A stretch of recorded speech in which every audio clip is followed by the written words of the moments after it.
નમસ્કાર વિદ્યાર્થી મિત્રો, આજે આપણે ધોરણ 7 11મું ચેપ્ટર, એમાં 10 ચેપ્ટરમાં આપણે 10મા ચેપ્ટરમાં આપણે અખબારી નોંધ આપણે જોઈ ગયા હતા. હવે આ 11મું ચેપ્ટર જનની, આ એક કાવ્ય છે. તો આજે આ કાવ્ય વિશે આજે ભણીશું. તો સર્વપ્રથમ પેલા આપણે આ જનની કાવ્યના કવિને વિશે જાણી લઈએ, એમની કૃતિની વિશે જાણી લઈએ અને આ જનની કાવ્યની અંદર શું દર્શાવવામાં આવ્યું છે, એની અંદર શેનું નિરૂપણ કરવામાં આવ્યું છે, શેનું આ કાવ્ય છે એ વિશે થોડું પેલા આપણે જાણી લઈએ. તો પેલા સર્વપ્રથમ આ જનની કાવ્યના લેખકનું નામ છે કવિ બોટાદગર. લેખકનું નામ છે કવિ બોટાદગર. આ કવિ વિશે તમે ઘણું બધું આ કવિને આપણે જાણીએ છીએ. તો પેલા અહીં એમનો પિક્ચર એટલે કે એમનો ફોટો પણ અહીં દર્શાવવામાં આવ્યો છે, આપણે જોઈ શકીએ છીએ. કવિ બોટાદગર જેમનો જન્મ 1870માં થયો હતો અને એમનું મૃત્યુ 1924માં થયું હતું. હવે એમના વિશે પેલા થોડું આપણે જાણીએ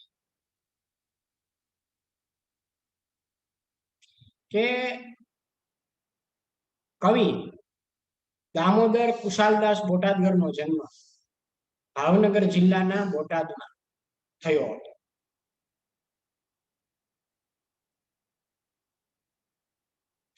તેમણે 6 ધોરણ સુધીનો અભ્યાસ કર્યો, છતાં સંસ્કૃત ભાષા ઉપર તેમનું સારું પ્રભુત્વ રહ્યું.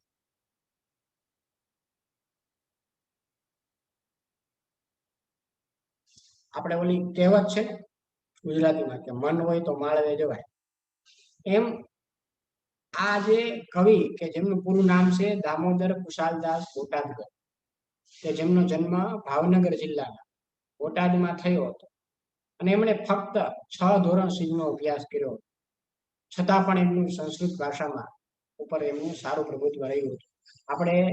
આપણને અત્યારે ઘણા વિદ્યાર્થીઓ સંસ્કૃત ભાષામાં ન સમજાતું હોય તો આમની આપણે વાત કરીએ. આ કવિ દામોદર દાસ કુશાલદાસ બોટાદગર છે કે જેમણે ફક્ત 6 ધોરણ સુધી અભ્યાસ કર્યો, છતાં પણ એમનું સંસ્કૃત ભાષામાં સારું એવું પ્રભુત્વ રહ્યું. મન હોય તો માળવે જવાય. એમનું મુખ્ય સર્જન કવિતા ક્ષેત્રે રહ્યું છે. આ જે કવિ છે કવિ બોટાદગર, એમનું મુખ્ય ક્ષેત્ર એ સર્જન એ કવિતા ક્ષેત્રે રહ્યું છે. આ એમની આપણે થોડીક જાણકારી મેળવી. હવે આપણે એના કૃતિઓ વિશે કે જેણે જે ગ્રંથોની રચના કરી છે, જે કાવ્યોની રચના કરી છે, એ વિશે થોડું પહેલા આપણે જાણી લઈએ.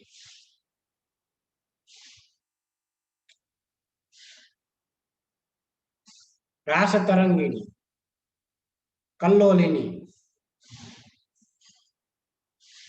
રાસ તરંગિણી, કલ્લોલિની, સ્ત્રોતસ્વિની, નિર્જરિણી, શૈવલિની વગેરે એમના મહત્વના કાવ્ય સંગ્રહો છે. આ એમના કાવ્ય સંગ્રહનું નામ આપવામાં આવ્યું છે. એમાં પહેલું નામ છે રાસ તરંગિણી, કલ્લોલિની, સ્ત્રોતસ્વિની, નિર્જરિણી, શૈવલિની. આ એમના કાવ્ય સંગ્રહો, મુખ્ય એમના કાવ્ય સંગ્રહો છે. આ કવિએ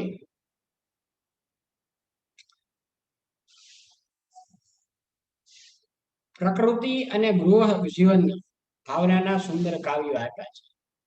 તેઓ યોગ્ય રીતે જ સૌંદર્યદર્શી કવિ તરીકે ઓળખાય છે. એમની આ કવિની એક ઓળખ છે, સૌંદર્યદર્શી એ કવિ તરીકે ઓળખાય છે, કે જેમણે પ્રકૃતિ અને ગૃહ જીવનની જે ભાવનાના જે સુંદર કાવ્યો આપ્યા છે એમને એને એના લીધે એમને સૌંદર્યદર્શી કવિ તરીકે ઓળખવામાં આવે છે. આ આપણે એના વિશે જાણ્યું. હવે આપણે જે આ જનની કાવ્ય જે આજે ભણવાના છે એ વિશે આપણે થોડું પહેલા જાણી લઈએ કે એમાં શું દર્શાવવામાં આવ્યું છે એ પહેલા આપણે જાણી લઈએ. જનની એ ગુજરાતી ભાષાનું એક નોંધપાત્ર કાવ્ય છે. માતાના પ્રેમની તોલે બીજા કોઈનો પ્રેમ આવતો નથી.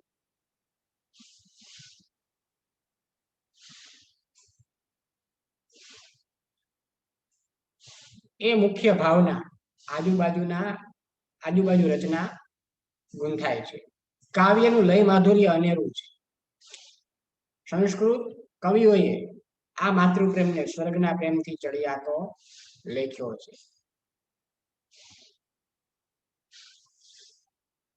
આજે જનની છે એ ગુજરાતી ભાષાનું એક નોંધપાત્ર કાવ્ય છે. આપણે ઘણી જગ્યાએ આ કાવ્ય સાંભળેલું છે. જનનીની જોડ સખી નહીં જડે એ કે જે માતાના પ્રેમની તોલે બીજા કોઈનો પણ પ્રેમ આવતો નથી. આપણે કહીએ ને મા તેમાં બીજા બધા વગડાના વાહ, એમ આ મુખ્ય ભાવની આ આજુબાજુની આ રચના ગુંથાય છે. અને આ કાવ્યનું લય માધુર્ય અનેરું અને સુંદર છે. કારણ કે સંસ્કૃત કવિઓએ આ માતૃપ્રેમને સ્વર્ગથી પણ ચડિયાતો લખ્યો છે. એનો લેખ કર્યો છે, લેખ્યો છે એ આ માતૃપ્રેમે સ્વર્ગથી પણ ચડિયાતો છે. એમ આ જનની કાવ્યની અંદર દર્શાવવામાં આવ્યું છે. હવે આપણે આ જનની કાવ્ય આપણે ગાઈએ અને એનો ભાવાર્થ સમજીએ. પેલા આપણે એને ગાશું અને પછી આપણે એનો અર્થ જોશું કે એની અંદર આ કવિ બોટાદકરે શું કહેવામાં આવ્યું છે. મીઠા મધુ ને મીઠા મેહુલા રે લોલ, એથી મીઠી છે મોરી માત રે, જનની જોડ સખી નહીં જડે રે લોલ. પહેલી પંક્તિ આપણે એક પૂરી કરી આખી. ફરી વાર જોઈએ. મીઠા મધુ ને મીઠા મેહુલા રે લોલ, એથી મીઠી છે મોરી માત રે, જનની જોડ સખી નહીં જડે રે લોલ. કે મીઠા મધુ ને મીઠા મેહુલા રે. હવે આપણે વાત કરીએ તો સર્વપ્રથમ અહીં વાત કરવામાં આવી છે જનની. મીઠા મધુ એટલે મધની વાત કરવામાં આવી છે. અને મીઠા મેહુલા રે, મેહુલો એટલે વરસાદ આપણે જેને કહીએ કે મીઠા મધુ ને મીઠા મેહુલા રે. કે મીઠા તો મધ પણ છે અને મેહુલો પણ મીઠા છે. એથી મીઠી રે મોરી માત રે, એનાથી પણ મીઠી મારી માત એટલે માં. મધુ એટલે મધ, આપણે જે કહ્યું ને મધુ એટલે મધ. જનનીની જોડ સખી નહીં જડે રેલો. આ મારી માં, જેને આપણે જનની જન્મ આપનાર માં એને માતા કહીએ છીએ. એવી જોડી અમને જનની જોડ સખી, પોતાની સખી એટલે એક મિત્ર, બેનપણીને અહીં કહેવામાં નહીં જડે રે લોલ. એવી અમને માતા રૂપી આ જનની રૂપી જોડ, એ જોડી અમને ક્યારેય પણ નહીં જડે, એ ક્યારેય પણ અમને મળશે નહીં. મીઠા મધુ ને મીઠા મેહુલા રે. મીઠા મધુ, મધુ એટલે મધ. કે મીઠા મધ અને મીઠા તો મેહુલા પણ છે. એથી મીઠી રે મોરી માત રે, એનાથી પણ મીઠી મારી માં છે, જન્મ આપનાર જનની. જનની જોડ સખી નહીં જડે રે. મારી માં એ જન્મ આપનાર માં જેવી જોડ ક્યારે પણ એ સખી મને ક્યારેય પણ નહીં જડે. આગળ જોઈએ. પ્રભુના એ પ્રેમ તણી પૂતળી રે લોલ, જગથી જુદેરી એની જાત રે, જનની ની જોડ સખી નહીં જડે રે લોલ. કે ફરીવાર ગાઈએ. પ્રભુના પ્રેમ તણીએ પૂતળી રે લોલ, જગથી જુદેરી એની જાત રે, જનની ની જોડ સખી નહીં જડે રે લોલ. કે પ્રભુના એટલે ભગવાનના, પ્રભુના એ પ્રેમ તળી પૂતળી રે. કે આ મારી માં છે એ પ્રભુના એ પ્રેમ જેવી એક પૂતળી છે કે જેની એ જગથી જુદેરી, જુદેરી એટલે ભિન્ન, અનોખી. આ એક લાડવાચક પ્રયોગ છે કે સામાન્ય રીતે કવિતામાં પ્રયોજવામાં આવે છે. જુદેરી એટલે ભિન્ન, આપણે એનો શબ્દાર્પણ સાથે જોઈએ. જુદેરી એટલે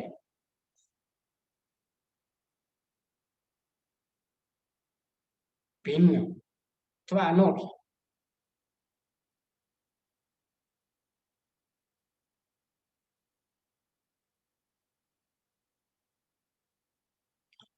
લાડવાચક શબ્દ છે જે સામાન્ય રીતે આ કવિતામાં પ્રયોજવામાં આવે છે કે પ્રભુના એ પ્રેમ રૂપી એ મારી માં પૂતળી છે કે જે આખી જગતથી, આખા જગતથી એક જુદેરી, એક અનોખી, ભિન્ન છે આખા જગતથી. એની જાત, આ માની જાત એ આખા જગતથી એક અલગ છે. માતે માં બીજા વગડાના આવા આપણે કહીએ ને કે આ પ્રભુના એ પ્રેમ તળી પૂતળી રહે. પ્રભુ પણ એના પ્રભુના પણ એ પ્રેમ રૂપી એ પૂતળી છે કે જેની જાત એ જગતથી આખી જુદેરી છે. એ આખા જગતથી એમાં ભિન્ન છે, અનોખી છે. આગળ જોઈએ.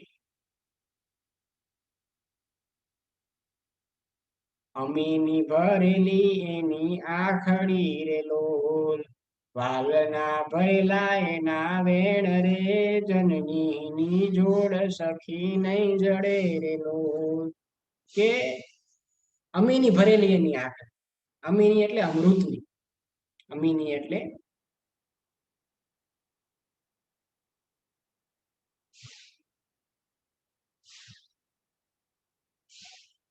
અમૃતની. કે એની અમૃત ભરેલી એની જે આંખ છે અને વહાલના ભરેલા એના વેણ. કે વહાળ કે એનો વાલ, એના જે વેણ છે એકથી વાલથી ભરેલા છે. એકદમ એનાથી એ જે બોલે છે એ એકદમ વાલથી, કોઈ ખરાબ રીતે કે કોઈ રીતે એવી રીતે નહીં, પણ એ વાલના ભરેલા એના વેણ છે એ વાલથી ભરેલા છે. એ પ્રેમથી ભરેલા છે, વાલથી ભરેલા છે. અમી ભરેલી એની આંખડી રે. અમી એટલે અમૃતની ભરેલી એની આંખડી છે અને એના વેણ એ વાલથી ભરેલા છે, પ્રેમથી ભરેલા છે. આવી જનની જોડ સખી નહીં જડે રો. આવી આ જનની, જન્મ આપનાર માં મને બીજી આવી જોડી મને ક્યારેય પણ નહીં જડે, ક્યારેય પણ મળે, મને ક્યારેય મળશે નહીં. આગળ જોઈએ.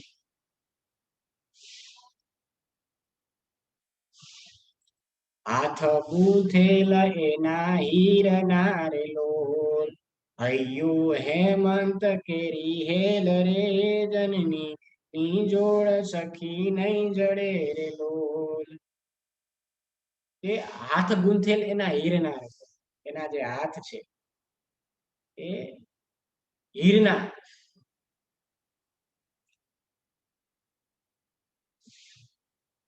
હીરાના એ ગૂંથેલા છે. હૈયું હેમંત કેરી હેલ, એનું હૈયું છે. હેમંત એટલે સોનું થાય, આપણે કહીએ ને. એનું હૈયું છે સોના જેવી.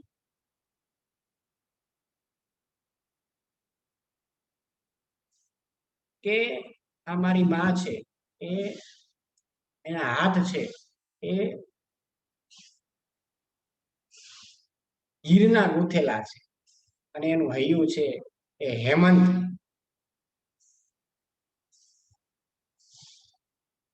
કે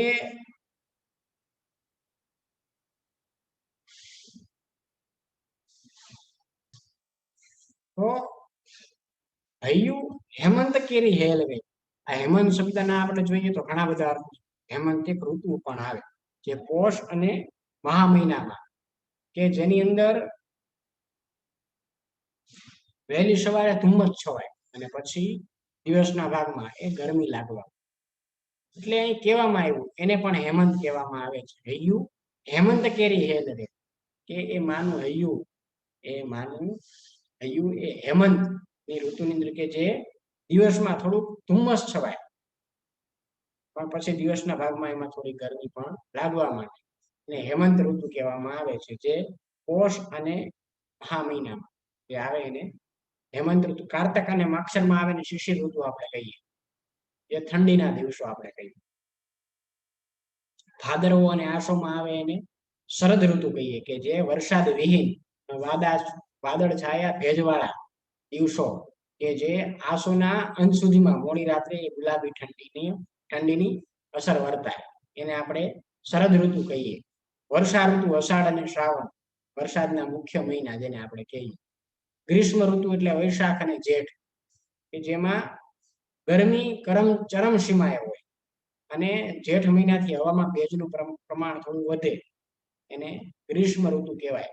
અને વસંત ઋતુમાં ફાગણ અને ચૈત્ર મહિનો આવે, કે જેની અંદર જે સપુષ્પ વનસ્પતિ હોય પુષ્પવાળી, એ ગરમી વધતી જાય. એમાં સપુષ્પ વનસ્પતિને પુષ્પ આવે અને ગરમી એમાં વધતી જાય, કે જેમાં જે વનસ્પતિની અંદર જે ફૂલો આવવાના હોય એમાં એ ફૂલો આવે વસંત ઋતુમાં, અને ગરમી પણ એમાં થોડી વધે. એમ આ હેમંત ઋતુ, હેમંત નો અર્થ પણ એક થાય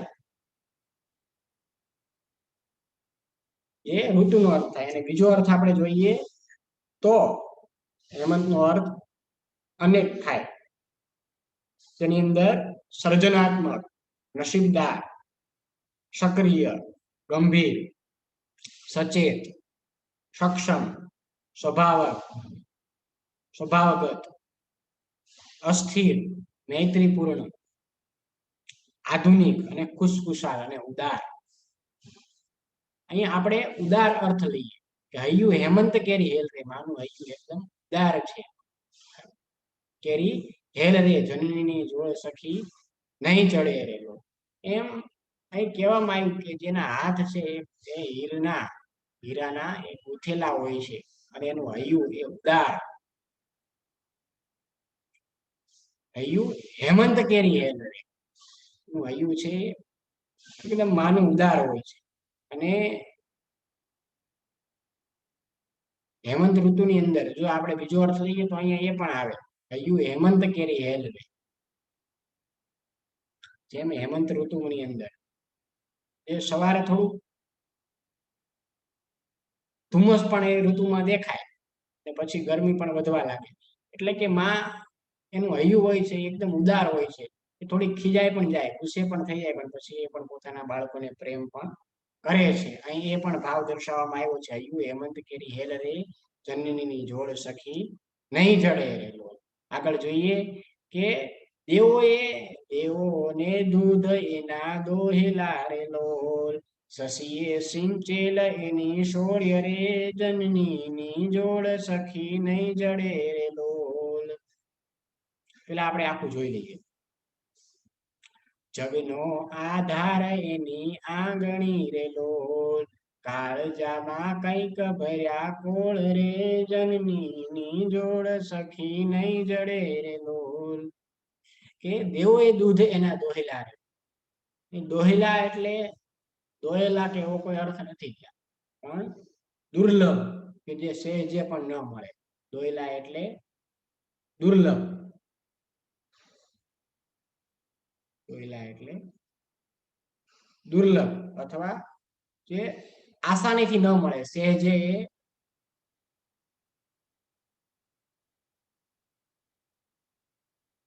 ન મળે.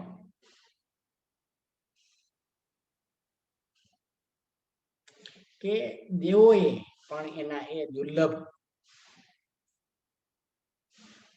દૂધ એના દોહેલા રહેલું હોય. દેવોએ પણ એના દોહેલા એટલે સહેજે પણ ન મળે. દેવોને પણ આ માતાનું દૂધ એ ક્યારેય પીવા ન મળે, કારણ કે દુર્લભ છે. દોહેલા એટલે દુર્લભ, એના દુર્લભ છે. દેવોને માટે પણ એ માતાના દૂધ, માતાને ત્યાં જન્મ લેવો એ પણ દુર્લભ છે. શશીએ સિંચેલે એની સોળ રે. શશી એટલે ચંદ્ર, શશી એટલે ચંદ્ર, સોળ એટલે પડખું, સોળીએ એટલે પડખું, કે શશીએ ચંદ્રએ પણ એને માતાની સિંચેલું, શશીએ પણ પડખું એ માતાનું પડખું એને સિંચેલું છે, એને લીધેલું છે. સોળે રે જગનો આધાર એની આંગળી રેલો. આ માનો આધાર, આખા જગતનો આધાર એ માં છે. માં તે માં, બીજા બધા વગડાના માં. જો માં ન હોય તો આપણે પણ ન હોઈએ. આપણે એવું કહીએ કે જગનો આધાર એની આંગળી રહેલો, આખા જગનો આધાર. કારણ કે ભગવાન પણ જયારે પૃથ્વી ઉપર અવતાર લે ત્યારે કોઈ માનો દીકરો એ બને. આપણે ભગવાન કૃષ્ણની વાત કરીએ કે ભગવાન રામચંદ્રની વાત કરીએ તો એ કોઈક માતાને ત્યાં જન્મ લીધો છે. એમ એટલા માટે અહીં કહેવામાં આવ્યું કે જગનો આધાર એની આંગળી રહ્યો. આની આંગળી એ આખા જગનો, આખા જગતનો આધાર છે. કાળજામાં કંઈક ભર્યા કોળ રે. માના કાળજાની અંદર, માના કાળજાની અંદર કંઈક, ઘણા બધા, કંઈક, બહુ જ ઘણા બધા કોળ પણ અંદર ભરેલા. કોળ એટલે હોશ, કોળ એટલે હોશ જેને કહીએ આપણે.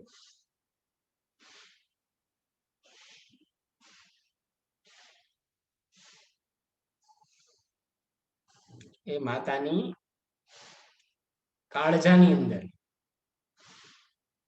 અનેક, કંઈક એટલે ઘણા બધા કોળ એટલે કે હોશ એ ભરેલા છે. જનનીની જોડ સખી નહીં ચડે રેલો. આ જનની, આ મારી મા રૂપી જોડ, જનનીની જોડ, જન્મ આપનાર માં જેવી જોડ મને ક્યારેય પણ નહીં મળે રે લોલ. આપણે આખું પૂરું પેલા કાવ્ય ગાઈએ. મીઠામાં અહીંયા સુધીનું આપણે પેલા કાવ્ય આપણે ગાઈએ. મીઠા મધુને મીઠા મેહુલા રે લોલ, એથી મીઠી છે મોરી માત રે. જનનીની જોડ સખી નહીં જળે રે. પ્રભુના એ પ્રેમ તણી પૂતળી રે લોલ, જગથી જુદેરી એની જાત રે. જનનીની જોડ સખી નહીં જડે રે લોલ, અમીની ભરેલી એની આંખડી રે લોલ, વાલના ભરેલા એના વેણ રે. જનનીની જોડ સખી નહીં જડે રે લોલ, હાથ ગુંથેલ એના હીરના રે લોલ, હૈયું હેમંત કેરી હેલ રે. જનનીની જોડ સખી નહીં જડે રે લોલ, દેવોને દૂધ એના દોહેલા રે લોલ, શશીએ સિંચેલ એની શૌર્ય રે. જનનીની જોડ સખી નહીં જડે રે લોલ, જગનો આધાર એની આંગણી રે લોલ, કાળજામાં કંઈક ભર્યા કોળ રે. જનનીની જોડ સખી નહીં જડે રે લોલ. આપણે અહીં સુધીનું કાવ્ય આપણે જોયું કે મીઠા મધુને મીઠા મેહુલા રે લોલ. મીઠું મધ પણ છે, મીઠો મેહુલો પણ છે. એનાથી પણ મારી માં એ સૌથી મીઠી છે, વાલી છે મને. એ આ જનની એટલે કે મારી જન્મ આપનાર માં એ સખી, આવી જોડ મને ક્યારેય પણ નહીં મળે. કારણ કે પ્રભુ પણ એના પ્રેમ માટે એ ઝંખે છે. પ્રભુ પણ એના પ્રેમ માટે એ અધૂરા, એના પ્રેમ વગર એ અધૂરા છે. એ પ્રભુના પણ પ્રેમ તણી એ પુત્રી છે. આખા જગતથી જુદેરી એની જાત રે. આખા જગતથી, આખા જગતથી પણ એ માં એક જુદેરી છે, એટલે કે ભિન્ન છે. એની જાત, માની જાત એ આખા જગતથી ભિન્ન છે. અમી ભરેલી એની આંખડી રે. અમી એટલે અમૃતની એ ભરેલી માની આંખડી છે કે જેના અંદર વાલના ભરેલા, એની અંદર જે વેણ ભરેલા છે, એની અંદર શબ્દો ભરેલા છે, વેણ એ વાલના ભરેલા છે. હાથથી એના હાર, એના હીરાના એના હાથ ગૂંથેલા છે, અને હૈયું એનું હેમંત કેરી હેલ રે, એ હેમંત ઋતુ જેવું એની હેલ રે, એનું હૈયું છે હેમંત ઉદાર છે, એની હેલ રે. દેવોએ દૂધ એના દોહિલા રે, દેવોએ પણ એ માના દૂધ એ સહેજ દુર્લભ છે, અને સહેજતાથી એને નથી મળતા. દેવોને પણ એ દુર્લભ છે. શશીએ સિંચેલ એની સોળ રે, ચંદ્રએ પણ એ માનું પડખું એ સિંચેલું છે અને લીધેલું છે. જગનો આધાર એની આંગળી રહેલું, માનો આખા જગતનો આધાર આ મારી માની એક આંગળી છે. એની અંદર કાળજાની અંદર અનેક કંઈક ઘણા બધા કોળ ભરેલા છે, એટલે હોંશ ભરેલા છે.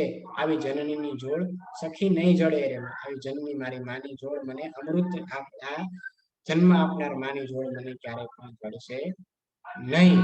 અહીં સુધીના કાવ્યની અંદર આપણે જે પણ શબ્દાર્થો જોયા એ તમારે તમારી ફેરબુકમાં લખવાના રહેશે. હવે પછીના લેક્ચરમાં આપણે આ કાવ્ય આગળ વધારીશું.